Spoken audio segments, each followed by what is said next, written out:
Boisson, I'm so excited to have you join us on the Language of Love. Thank you for being here. Thank you.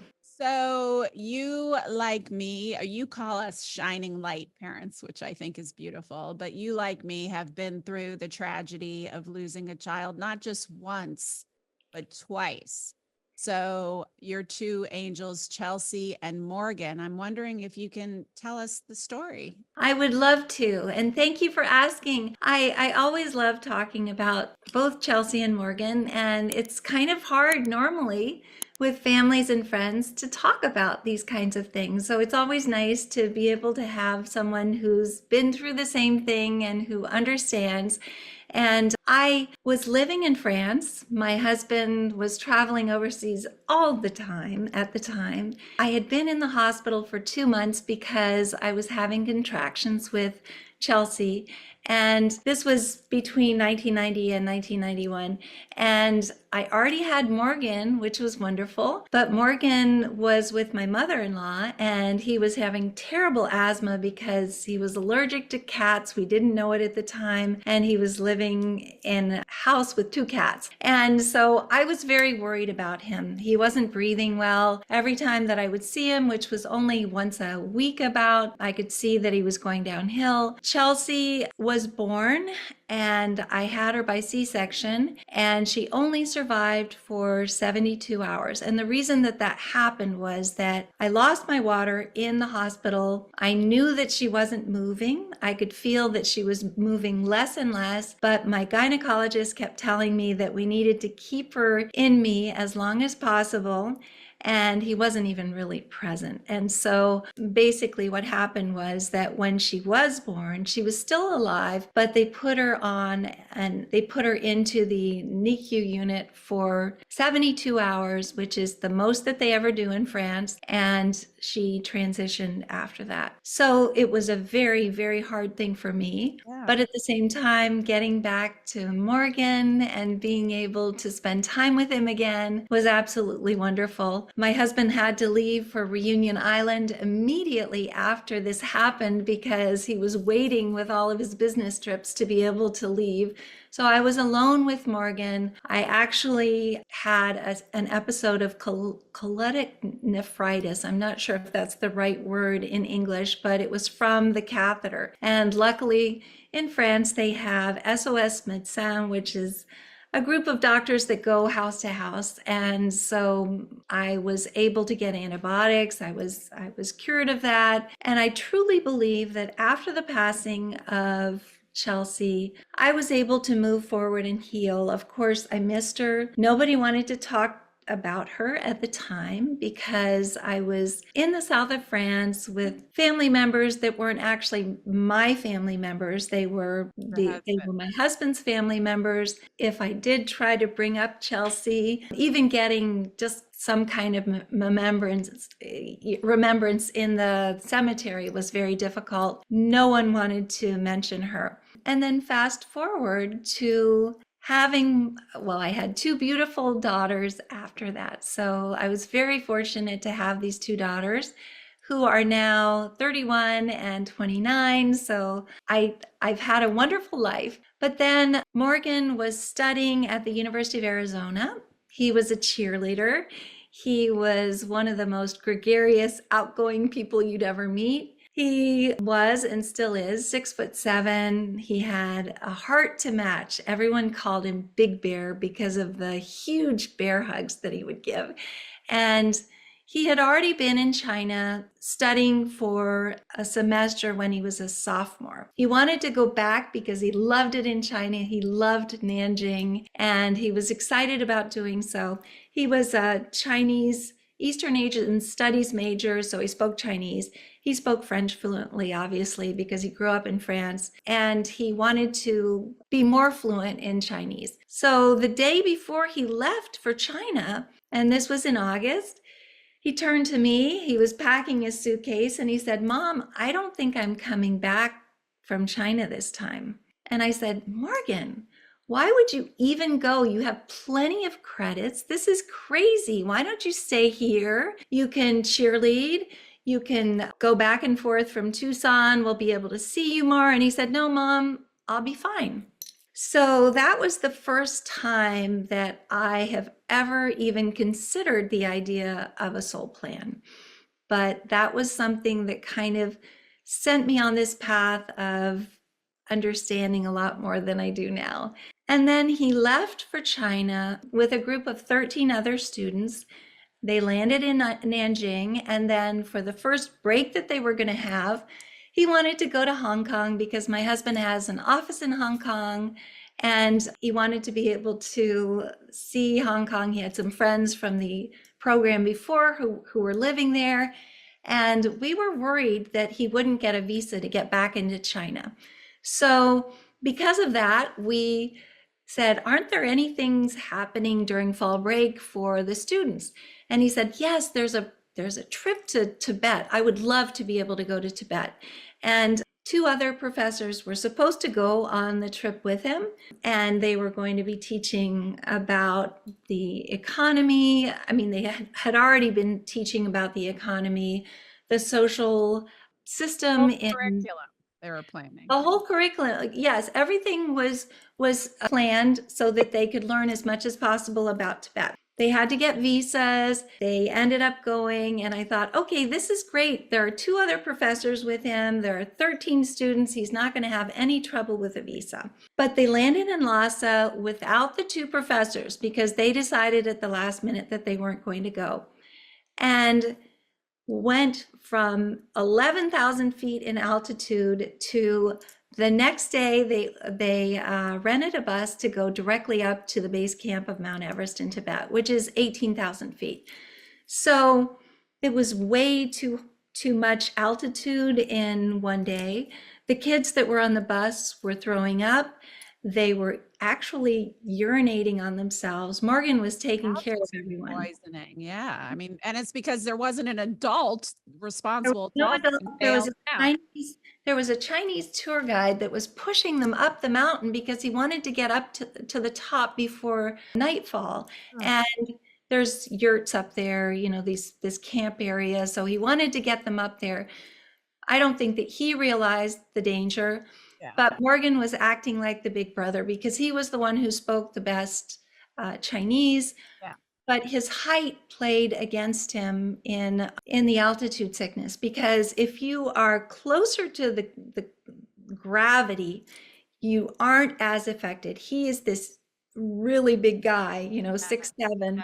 He went to sleep early that night. He took some NyQuil because that's the only thing that he had. He had a terrible splitting migraine, and he's never ever had a migraine before. And then the next morning, when the kids tried to wake him up, he was foaming at the mouth and not responsive. So one of the kids who was on the program, who has a mom who's a doctor in Washington State, called her, and she said, get him down the mountain as quickly as possible. So these kids, Morgan was 280 pounds, by the way, 6'7", 280 pounds. They loaded him on the bus. There was almost no oxygen available. And they started down the mountain.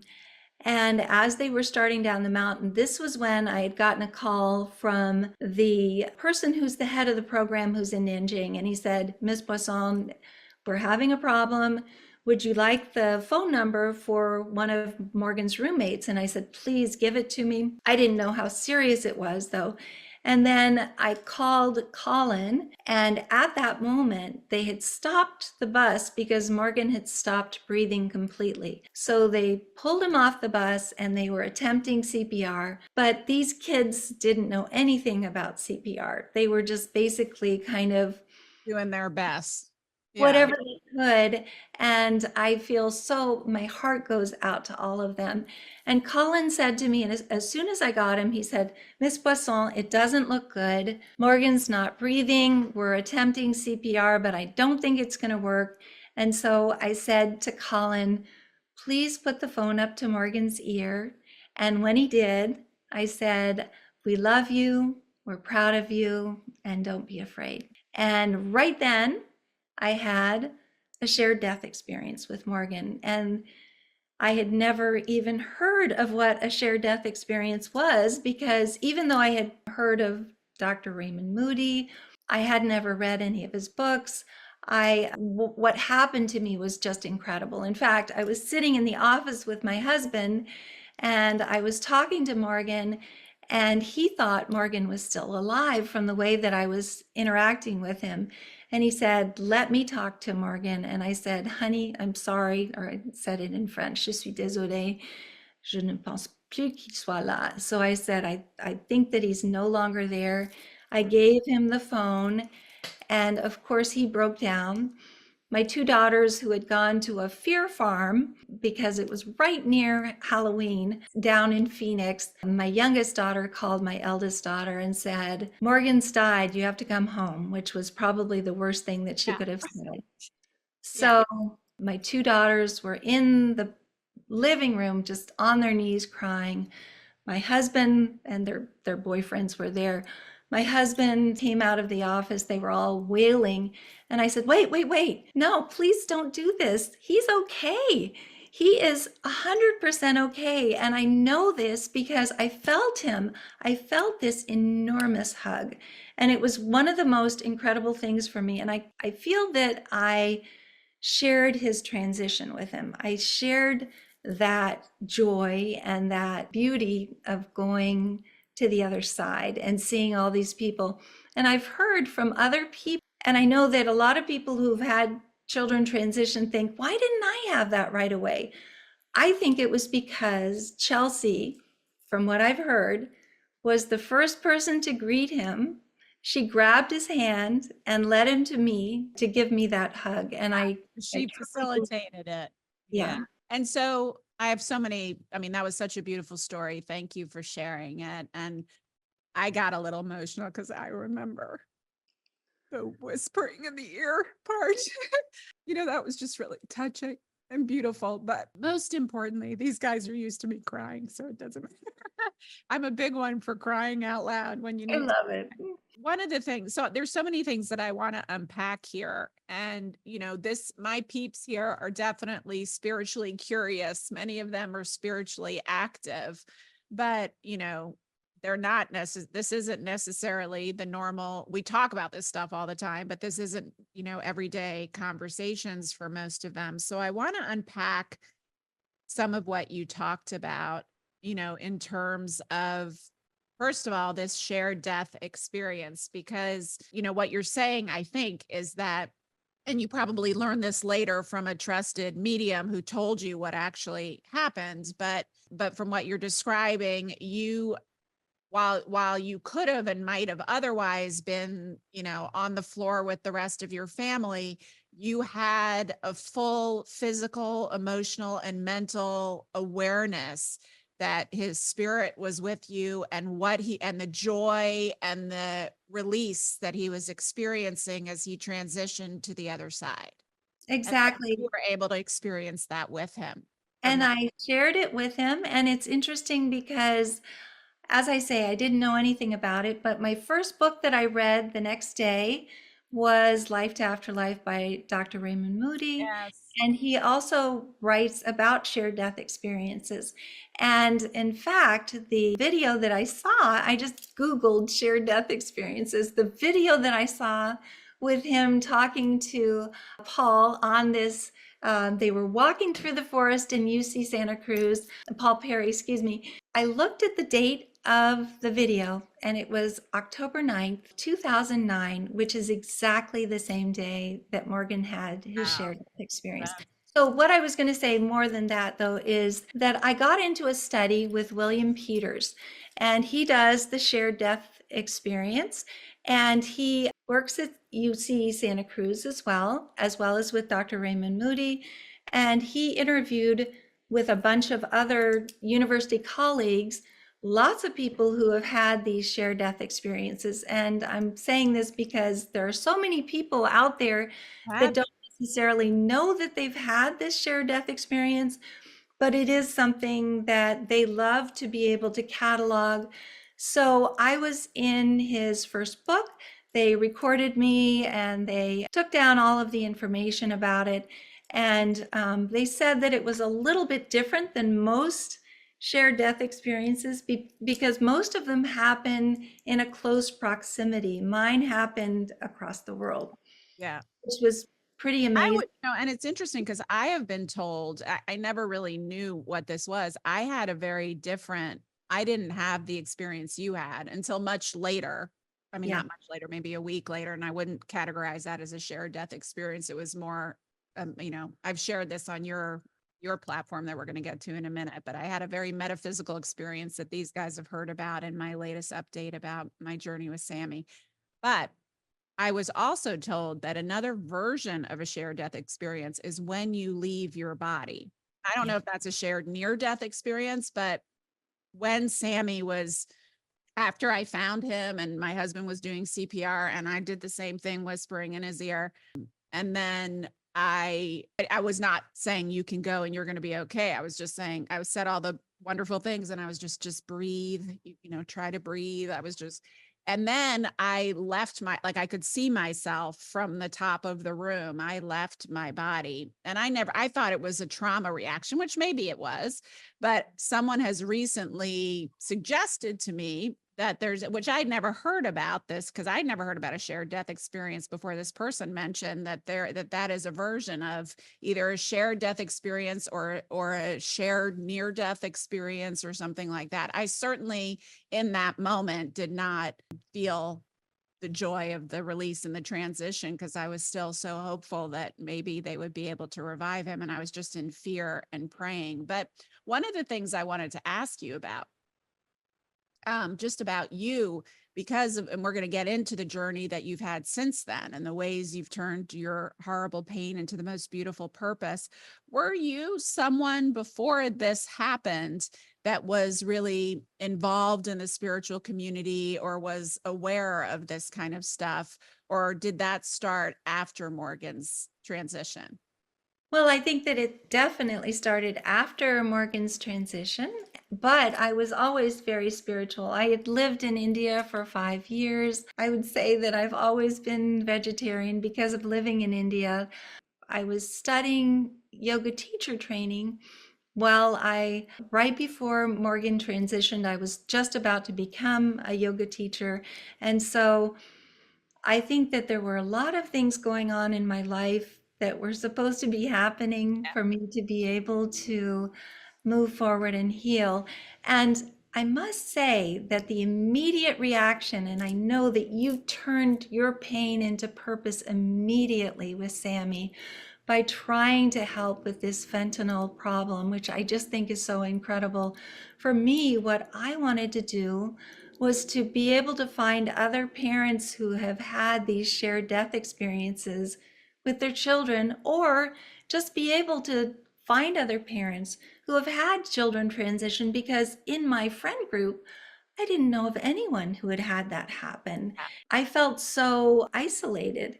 Yeah. And I would have his football moms, all of these really close friends on my book club come over and bring all different kinds of meals, but they kind of look at me in this very sad way and not know what to say, and especially not know if they should say something about Morgan, because I think that they felt that if they did, it would make me sad.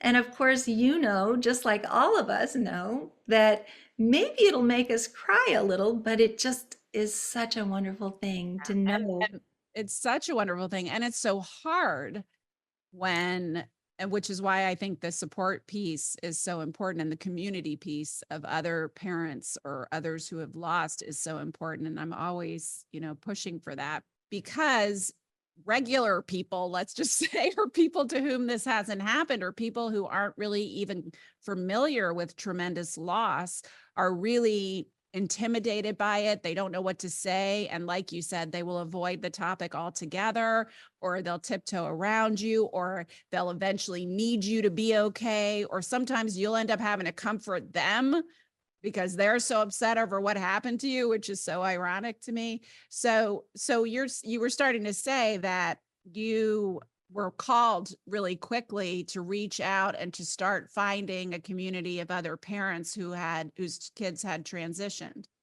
Yes, and I just want to say one other thing. I think it's adorable because I know that this happens for a reason, but I remember right after Morgan transitioned. They were doing a special game for Morgan. Oh, his birthday just came up on my phone. For Morgan, and his coach, who loved Morgan more than anything, came rushing up to me to hug me, and then he just turned the other way. It was like Yeah, he he couldn't could. handle it. And then I would see people in grocery stores who would be some of my very close friends, and they would be coming towards me with the caddy and then just turn the other direction because they just don't know what to say. And it's not something that I am upset about. I understand where they're coming from because you and I probably wouldn't have known what to say until after Sammy transitioned and Morgan transitioned. But I do think that there is a lot of work to be done to allow people to understand that we love talking about our kids. So going back to what you said, the first thing that I wanted to do was to find a group of parents who have had this happen. And the best way that I could think of at that time was to start it on Facebook. So I started it on Facebook 5 days later. I wanted to find out about other parents' shared death experiences. I wanted to find out about the signs that their children were sending them because Morgan was just over the top at the time. And then I also went to other support groups to see if I could find some other parents in those areas. But at the time in 2009, all of the support groups didn't want to talk about the signs. They didn't want to talk about anything spiritual. So if I went into the meetings and I would say, oh gosh, Morgan just sent me this incredible bobcat today, people would say, well, we don't talk about that here. And so I Yeah. thought, okay, I definitely need to do this someplace because there are so many parents that would be coming up to me in the parking lot saying, I'm getting signs from my kid all the time. How can we do this? And so our first meeting, which was about a month later, ended up having 25 people from all over the valley. We also had Mark Ireland, who was living here at the time, who had just written a book called Soul Search, Finding Where the Dead Go. And it was about his son, Brandon, who passed on the McDowell mountain range, which is also mountain, it's an area where there are mountains. So he was one of the only people, and he still is, although I have one child who passed on Mount Fuji, but it's very rare to find children who have passed on a mountain. So we kind of got together and formed the nonprofit after that.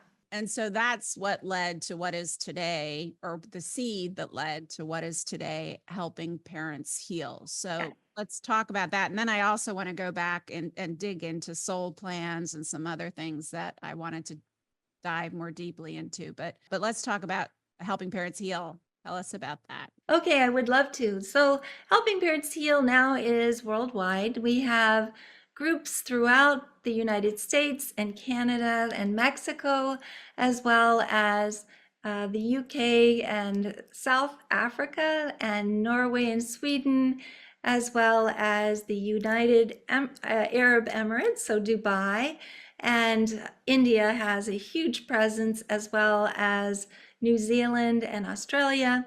And we're available with Zoom meetings for everyone else that isn't able to join us in those meetings. Most of the meetings that we do overseas are Zoom meetings anyway, because it's such a large area. Although we do have a lot of in-person meetings in the UK, but it's really, really important and then we also, as you probably know, we have Helping Fathers Heal, because they definitely heal in a different way than moms do. We have Helping Siblings Heal, and we might be able to talk about the ways that they heal and how it's different. They meet, the Helping Fathers Heal meets every single week. And again, they've just written a book about their experiences, but we also have a lot of different healing modalities. So we have groups, we have about 207 groups now, and some of them are not specifically in a location. We have groups for meditation, We have guided meditations as well. We have yin yoga and yoga nidra. We have a group that's called Connections with Our Loved Ones in Spirit, which is specifically for automatic writing and lots of other modalities. We have Art for the Heart because we believe that art is a really wonderful way to be able to move forward and heal. And the people who do this, both in person and online, do it to connect with our children in spirit through art. We have sound healings and sound baths every single week, which are wonderful. Andrea Curry was actually at the conference as well. And where she was doing the sound healing, we had the video of all of our kids that was going, it was looping through. We have two SLGBTQIA plus rainbow children as well. So these are kids who transitioned, who obviously were lesbian or they were gay. LGBTQIA. Yeah. Exactly. And it's so wonderful because we have special mediums who do readings for them, because we also have readings for the sibling group, but we have other ones that are reserved just for this group, which is really wonderful. And they were also part of our conference this year. We have spiritual tools for healing grief. That is also something that includes lots of different healing modalities, like the pendulum, like yoga nidra, that they ask someone every single month to come and talk about the ways that they can heal. And again, the Helping Fathers Heal and the Helping Siblings Heal. And special interest groups like Moving Forward After Suicide, because even though we don't believe that there is any difference in the way that a child has transitioned, unfortunately, parents feel that way. And they also feel that it's important for them to be able to speak to other people who are in the same situation, because society is sometimes kind of hard that way. So we have addiction. We also, it's actually not called addiction, it's called substance use, and all different kinds of groups that. And they're in person and online. And it sounds like, because I went to the conference, I didn't really know what to expect. I went as, with Anita Morjani, who was speaking there, who's a dear friend. She's like, you need to come with me to this. And, I was like, let's go. But there were 1,200 parents there whose kids, and I think you do this every 2 years, if I remember. Yes. And what was interesting is that I know a lot of, and many of them come on this show. I know a lot of really exceptional mediums, but a lot of, at this conference, it was primarily mediumship. And I thought it was so cool because there were like concurrent sessions. There were like, for 2 or 3 hours, 5 different rooms going with different mediums in them, which is great because then almost everyone can get a reading at some point. But there were mediums there that you have vetted, many of them. There were people like Anita who have had near-death experiences. And there were some people who, have either had near-death experience or have had a child and, or are some sort of healer and have learned from that. But this slant, which I think is really important from what you're saying, and it was really the inception of all of this for you, is focused on this idea that our children, any loved one who transitions, not just our children, are still here in energetic form. Energy can't be created or destroyed. So they are still right here beyond the veil. And so much of what it seems you're doing is providing a forum for parents, in this case, parents, but I think it could apply to anyone, to really understand that, to learn ways to stay in communion and in communication with their children, to not only get, the tangible support, but to get that spiritual support in a kind of one-stop shop, which I think is really cool because you had the online support, but then I met lots of people there who I guess run groups for you, for the organization in person in their towns. They can start, I guess, a Helping Parents Heal support group of some sort in their community, which I thought was really great, because that's, to me, the spiritual piece is probably at least 20 to 30% of the healing. There's a lot that needs to be done with the body. There's a lot, there's other things that play a huge role in healing. But once you really start to understand the truth of what I'm saying, that they're still here and you can connect with them, that is like a huge leap, I find, for people in the healing space. So I feel like that's something really unique and special that you offer. I just wanted to give that little shout out. And it's true. Yes, I agree that the spiritual side and the spirituality is really, really important. But we also offer one-on-one. We have caring listeners who speak 11 languages, and there are 36 of them around the world. And I think that it's really important. They are not trained professionals, but they are there to listen. Yeah. And again, it's so hard to find family members or Community. friends. But I just for the sake of time, I have other things I want to get to. One, which I promised I would get to, was the soul plan, which I believe in as well. And I think anyone who has lived long enough, you won't necessarily call it a soul plan, but once you've lived long enough, you start to see how, oh, that thing that happened, the fact that I've, been training in this way to be a yoga teacher ends up being a key facet of the work I'm now doing, in this way, right? Nothing to do with grief, that we can start seeing the way everything in our life has led to or fed into something else. And in my mind, the soul plan is something that starts before we come here, but is kind of in the same vein. So I was wondering if you could speak to that for a moment, because I feel like that's a really I would important. love to. And it's really interesting because when Morgan first transitioned, I heard about the soul plan and I thought that's ridiculous. There's no way that we would have planned that before Morgan was born or Chelsea was born. Who would ever think something like that?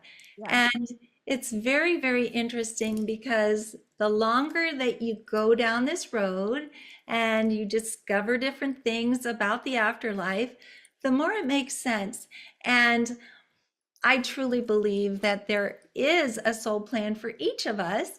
And I think that there's wiggle room. I do believe that we have free will, but everything that we decided with our kids, with our loved ones in spirit, is ultimately going to happen. So, this actually allows us to sit back a little and tell ourselves, okay, I'm not the person who's running the show. I just have to go with the flow and realize that being kind, loving everyone that I meet, being able to help as many people as I can on this journey ultimately will fulfill what I need to be doing in my soul plan. And I actually think that it's fascinating. We've had Rob Schwartz on to speak to Helping Parents Heal several times. And of course, he wrote some of the first books about soul planning, and he's got 4 out now, I believe. They're really interesting. And again, if you are in the first 2 years maybe of having a child pass, you might not want to read it just because you might tell yourself, this doesn't resonate with Yeah. me. There's no way that this could have happened. I don't know for you, what was it like with Sammy? Well, I, like you, did not, thank God, I did not come to his death. I was already deep on a spiritual journey. And actually I had this beautiful memory. I'll probably start crying again, but I had this really beautiful memory with Sammy and his brother, Jackson, his little brother, Jackson, who, when my mother died, which was my worst, most horrible, impossible loss that I could have ever imagined before losing Sammy. And that happened about 10 years before he died. And that was really the beginning of my, what I call reawakening, because I was really awake as a little kid. I saw things, heard things, had all kinds of things, but everyone, treated it like I was making it up. And I started to get really scared and I just shut it down. But after she transitioned, I, really, that door really opened. And then I got breast cancer because I didn't properly grieve, I feel, and that inflammation kicked in. And so I had to really stop my life, which once again was retrospectively a beautiful gift because it forced me to stop this crazy hamster wheel I was on and really take a deep dive. Also, my kids starting to lose it because this was the first person they had really loved and known that had died or passed. And I, now had breast cancer and was going through chemotherapy and bald and all of that. So they were all freaking out in different ways. But I remember Sammy and Jackson were in third and fourth grade. And they said to me, what happens when you die? And I said, look, I don't know because I haven't died. No one's, come back, totally come back, by people have died and, almost died or died for a little bit and come back and talked about it. But I can tell you what I believe.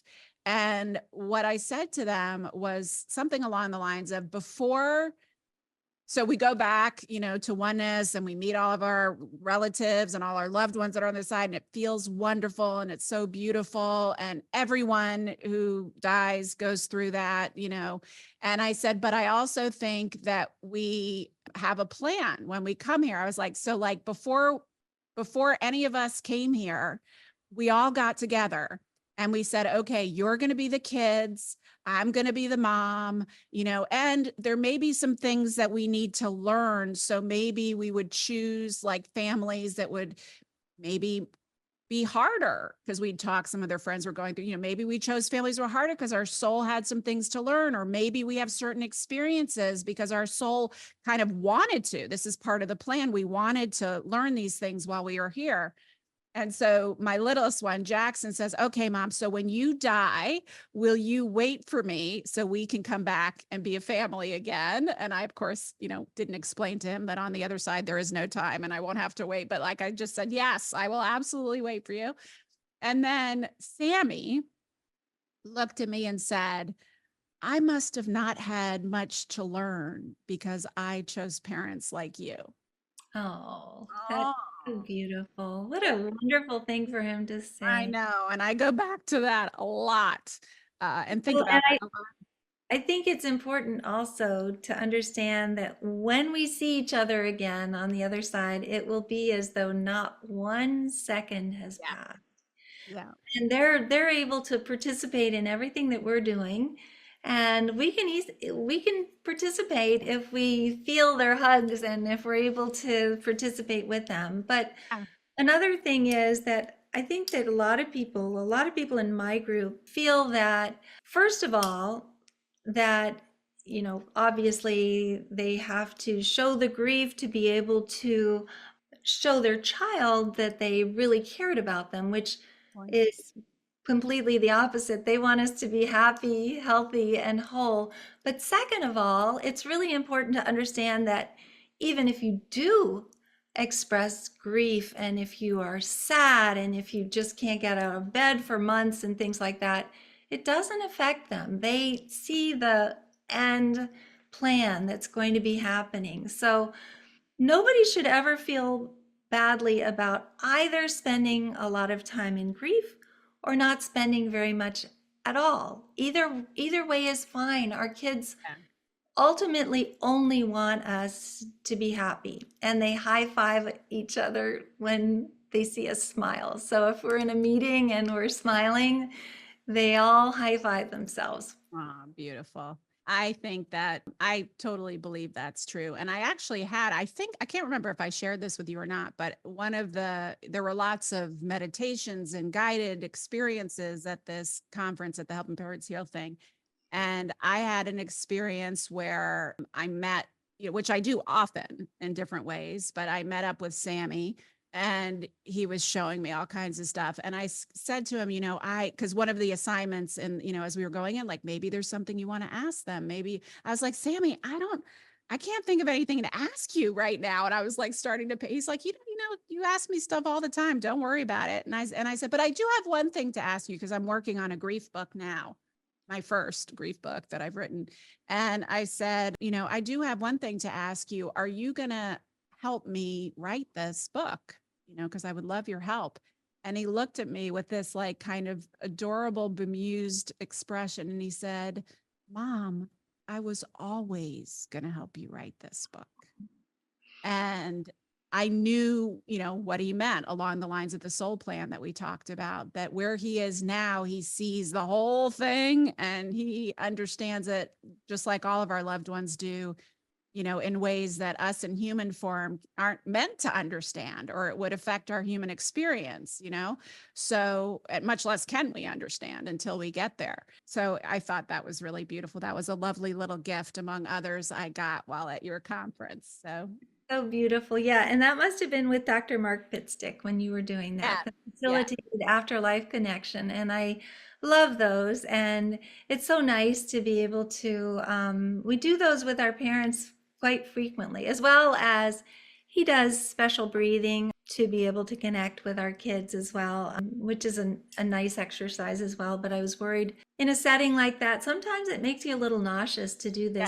this special Breath work. breathing. Yeah, I've done that before. So Yeah, it's a beautiful organization. You're doing beautiful work in the world. You're helping parents heal. You're helping so many. And sadly, it feels like there are more than ever, with all the crises, mental health crises and fentanyl and everything else that's happening. So there couldn't be a better time to have this resource available. I'm going to make sure that we put in the show notes all the links to Helping Parents Heal and also to all the books that you're referring to. I think we didn't even have time to get into the dads, which is a whole other conversation because they really do. Men in general tend to, I'm not to stereotype, but they do tend to grieve differently than women just because of the way we're wired and socialized.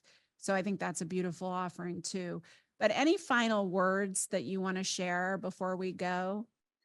I would love to be able to just read a page from this book that is it possible to do that or do we have Go time? ahead. Let's see. Okay, let's see. If we don't have enough time, that's okay. This is at the end of this book, which was the first book that came out and is based on the documentary by Craig McMahon.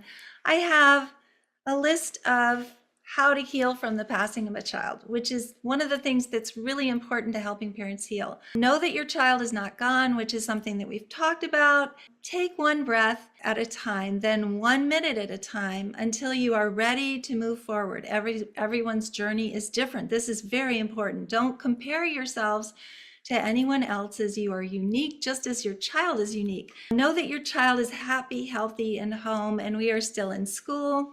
And we have so much to accomplish before we hug our kids again. But for now, they walk beside us, holding our hands and leading us toward healing. Surround yourself with friends who understand. This is really important. Our kids in spirit are all friends with each other. It is they who have connected us here on earth.